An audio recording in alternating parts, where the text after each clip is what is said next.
Don't know how to do allowance for impairment loss on trade receivable, right? Okay, then watch my video. Okay, so there's two types of scenario in allowance for impairment loss on trade receivable. One, when there's a write-off.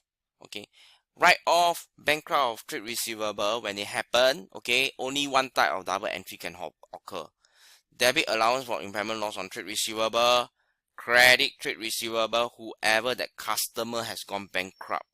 Okay, so let's say Charlie cannot pay up, then that name will be Charlie. Okay, the amount of course is how much he or she cannot pay up.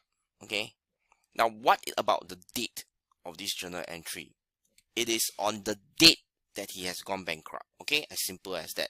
So remember, when there's a write-off, debit allowance, credit trade receivable. Now next, I'm going to share with you what is the common mistake for students whenever they see that there's a write-off bankrupt. Immediately, they've been thinking about, oh, write-off bankrupt must be lost already, so must be impairment loss on trade receivable. Wrong, wrong, wrong, wrong, wrong. Okay, I highlight first.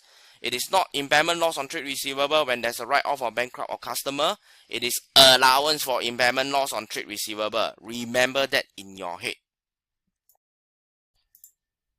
Okay, so during the financial year end, a review will be done. For example, how many percent of the trade receivable at the end of the year will be likely to be uncollectible and things like that. Okay, so of course, since it's the year end, it is the financial year end date in this journal entry.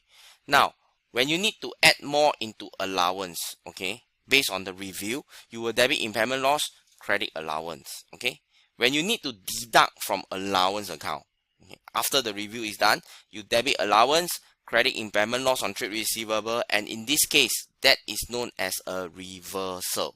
Okay, so once this is done, okay, then the journal entries will be concluded. Now, the question will be, hey, Joe, what do you mean by add or minus from allowance? Okay, that will be the part, okay, which I will be discussing in part 2 of my allowance video. What I will do is I will go through a question to show you how it works. So, go watch my part 2 of the video.